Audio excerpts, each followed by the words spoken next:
আসসালামু আলাইকুম। আমি ডাক্তার মোহাম্মদ জুয়েল, নবজাতক এবং শিশু বিষয়ক বিশেষজ্ঞ। আপনাদের সাথে আজকে আমি মূলত যে আমার কিছু অভিজ্ঞতা শেয়ার করব এবং অ্যান্টিবায়োটিক রেজিস্ট্যান্স নিয়ে মূলত কথা বলবো। অ্যান্টিবায়োটিক রেজিস্ট্যান্স কীভাবে হয় এটা আমাদের আগে জানা দরকার। অ্যান্টিবায়োটিক রেজিস্ট্যান্সটা হয় কোনো ব্যাকটেরিয়া যদি আগে একটা অ্যান্টিবায়োটিকে কাজ করতো, ব্যাকটেরিয়া মারা যেত, বাট এখন ওই ব্যাকটেরিয়াটা কি এর চেয়ে বেশি পরিমাণ অ্যান্টিবায়োটিক হাই ডোজে দেওয়ার পরেও ব্যাকটেরিয়াটা এখন আর মারতে পারছি না আমরা। তার মানে ব্যাকটেরিয়াটা তার মধ্যে জেনেটিক চেঞ্জ করে নিয়েছে এবং সে এই অ্যান্টিবায়োটিকটার বিরুদ্ধে নিজেকে যুদ্ধে জয়ী হয়েছে। তাহলে আমরা এই ব্যাকটেরিয়াটাকে কী করেছি, আমরা তাকে একটা উইপন বা তাকে একটা আমরা অস্ত্র বানিয়ে ফেলেছি। এখন এই ব্যাকটেরিয়াটা ধরেন আমার বডি থেকে আরেকজনের বডিতে গেল, ওই লোক যদি অ্যান্টিবায়োটিকের কোনো মিসইউজ নাও করে তার বডিতে কিন্তু এটা একটা রেজিস্ট্যান্স স্ট্রেন হিসেবেই ঢুকবে এবং তার বডিতে কিন্তু অ্যান্টিবায়োটিক কাজ করবে না। তাহলে আমাদের শরীর অ্যান্টিবায়োটিকের রেজিস্ট্যান্স হয় না, হচ্ছে ব্যাকটেরিয়াটা। অর্থাৎ কেউ যদি একটা রেজিস্ট্যান্স ব্যাকটেরিয়া পেয়ে থাকেন, সে কী হবেন, ওই অ্যান্টিবায়োটিকের বিরুদ্ধে রেজিস্ট্যান্স হবেন। এই জন্য আমাদের এনআইসিইউতে ছোটো ছোটো বাচ্চা যেগুলো আছে, তারা তো আসলে কোনো অ্যান্টিবায়োটিকের আগে খায়নি, পায়নি, কিন্তু তারাও রেজিস্ট্যান্স হয়, কারণ সেই রেজিস্ট্যান্স স্ট্রেনের একটা ব্যাকটেরিয়া দিয়ে আক্রান্ত হচ্ছে। এই রেজিস্ট্যান্স হওয়ার পিছনে আমাদের সৃষ্ট কারণ হচ্ছে না বুঝে ঔষধ দেওয়া, লো ডোজে ঔষধ দেওয়া এবং ইনএডিকুয়েট পরিমাণে ঔষধ দেওয়া। কীরকম, ধরেন আমি একটা মানুষ একটা সেফিকজিম পাবে 400 মিলিগ্রাম করে 2 বেলা, আমি তাকে দিলাম 200 মিলিগ্রাম করে 2 বেলা। পাওয়ার কথা 14 দিন, সে 5 দিন খেয়ে ছেড়ে দিল, বা আমি তাকে দিলামই 5 দিনের জন্য। দোকানের কাছে আসছে, দোকানদার তাকে 1 পাতা দিয়ে দিয়েছে, 10টা দিয়ে দিয়েছে, আরে পরে কিনে নিও। তার জ্বর ভালো হয়ে গেছে, কাশি ভালো হয়ে গেছে, সে আর ওষুধটা কোর্স কমপ্লিট করলো না।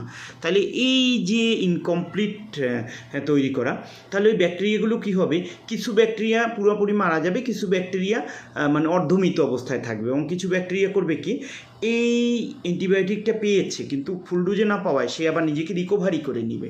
রিকভারি করে নেওয়ার পর সে কী করবে, ভবিষ্যতে এই অ্যান্টিবায়োটিকটা যাতে তাকে আর আক্রান্ত না করতে পারে, সেইটার বিরুদ্ধে একটা নিজের বডিতে একটা রেজিস্ট্যান্স ডেভেলপ করতে পারবে। এটাই রেজিস্ট্যান্স স্ট্রেন।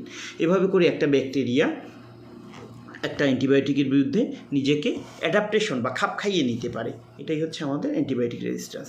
অ্যান্টিবায়োটিক রেজিস্ট্যান্স এতটাই ভয়াল, এতটাই খারাপ যে সামনের দিনগুলোতে আমাদের মারার জন্য মানুষ লাগবে না, এই লাঠি সোটা এগুলোর দরকার নাই। অ্যান্টিবায়োটিক রেজিস্ট্যান্সই যথেষ্ট। কোনো অ্যান্টিবায়োটিক আর কাজ করবে না আমাদের বডিতে। অথচ বাইরের দেশগুলোতে কি সুন্দর অ্যান্টিবায়োটিক কাজ করে, অথচ আমাদের দেশে যথেচ্ছ অ্যান্টিবায়োটিক ব্যবহারের কারণে সব অ্যান্টিবায়োটিক রেজিস্ট্যান্স হয়ে গিয়ে আমাদের কাজ করে না। অ্যান্টিবায়োটিকের যথেচ্ছ ব্যবহার কমানোর জন্য আমাদের কী করতে হবে, আমাদেরকে কোনো ফার্মেসিতে কোনো ফার্মেসিম্যান কোনোভাবেই সে কোনো ডাক্তারের প্রেসক্রিপশন ব্যতীত কখনোই কোনো অ্যান্টিবায়োটিক আপনারা ডিসপেন্স করবেন না। আপনি একটা অ্যান্টিবায়োটিক লাভের জন্য বেচে দিলেন, আপনি আমাদের ক্ষতি করলেন। আপনি মনে রাখবেন সেটা হচ্ছে যে অ্যান্টিবায়োটিক কোনো ডাক্তার যতক্ষণ না লিখবে ততক্ষণ এই অ্যান্টিবায়োটিকটা বিক্রি করা এবং কাউকে দেওয়া উচিত হবে না। কিছু রোগী আসবে, তার জ্বর ভালো হচ্ছে না, আমাকে এটা অ্যান্টিবায়োটিক দেন, মনে করে যে অ্যান্টিবায়োটিকটা খেলেই জ্বর ভালো হয়ে যাবে। অ্যান্টিবায়োটিক খেলে আসলেই তার জ্বর সাথে সাথে ভালো হয়ে যায়। আসলে ব্যাপারটা অ্যান্টিবায়োটিক খেয়ে হয়নি, জ্বরটা 2 দিন বা 3 দিন পর ওই সময় এমনিতেই ভালো হওয়ার কথা ছিল।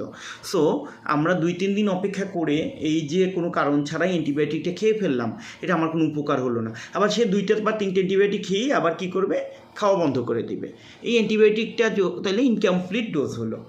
তাহলে খেয়াল রাখতে হবে, কোনো আমাদের এমবিবিএস বিডিএস ডাক্তার যারা আছেন তারাও ভাইরাস জ্বর বা এরকম জ্বরগুলো আইডেন্টিফাই করে নেবেন এবং এগুলোতে কখনো অ্যান্টিবায়োটিক প্রেসক্রাইব করবেন না।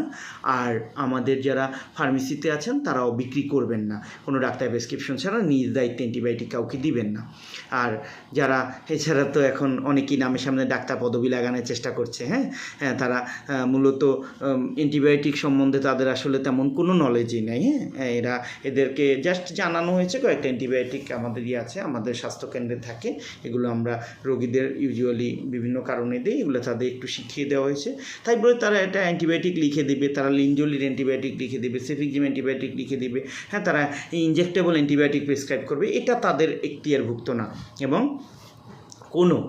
কোনো ডিপ্লোমাধারী ডাক্তারদেরকে বলা হয়েছে, অর্থাৎ ম্যাথস থেকে আসা যে ডাক্তার আছেন বা যারা তারা নিজেদেরকে যে ডাক্তার বলে দাবি করছেন, নিজেদেরকে তাদের ডাক্তার মনে করছেন, তারা ডাক্তার নন এবং তারা হচ্ছেন জাস্ট উপসহকারী মেডিকেল অ্যাসিস্ট্যান্ট, অর্থাৎ উপসহকারী কমিউনিটি মেডিকেল অফিসার। এদের কাজ হচ্ছে শুধু ডাক্তারকে হেল্প করা এবং তাদের কাজ হচ্ছে ডাক্তারকে ঔষধ, আমি একটা ঔষধ দিলাম, সেই ঔষধটা ডিসপেন্স করা, কাউকে দেয়া, এটা। সে কোনো ঔষধ লিখবেও না, দিবেও না। এবং অ্যান্টিবায়োটিকটা সম্পূর্ণ নিষিদ্ধ, তার লেখা সম্পূর্ণ নিষিদ্ধ। এবং খেয়াল রাখতে হবে, আমরা যারা সচেতন নাগরিক আছি তারা কোনো স্বাস্থ্যকেন্দ্রে যাই বা যেখানেই যাই, ডাক্তারের প্রেসক্রিপশন ব্যতীত বা ডাক্তারকে না বলে আমরা অ্যান্টিবায়োটিক খাবো না। তাহলে আমরা অ্যান্টিবায়োটিক রেজিস্ট্যান্স থেকে বেঁচে যাব। শুধুমাত্র সর্দি জ্বরের জন্য অ্যান্টিবায়োটিক আমরা খাবো না। আমরা অ্যান্টিবায়োটিক খেলেও আমরা ডাক্তাররা যখন দেই, তারা আমরা একটা নির্দিষ্ট স্ট্রেন বুঝে দেই যে হ্যাঁ এইটা দিব, এটা রেজিস্ট্যান্স হওয়ার চান্স কম, ওভাবে বুঝে ডাক্তাররা দিয়ে থাকবেন। তো সবাই অ্যান্টিবায়োটিক রেজিস্ট্যান্সের বিরুদ্ধে আমরা প্রতিরোধ করে তুলি এবং আমাদের এই জাতিকে অ্যান্টিবায়োটিক রেজিস্ট্যান্সের যে ভয়াল থাবা থেকে বাঁচাই এবং যত্রতত্র অ্যান্টিবায়োটিকের ব্যবহার বন্ধ রাখি। শুধুমাত্র সর্দি জ্বরেই অ্যান্টিবায়োটিক না, এ কথা আমরা মনে রাখবো। ধন্যবাদ সবাইকে। আসসালামু আলাইকুম।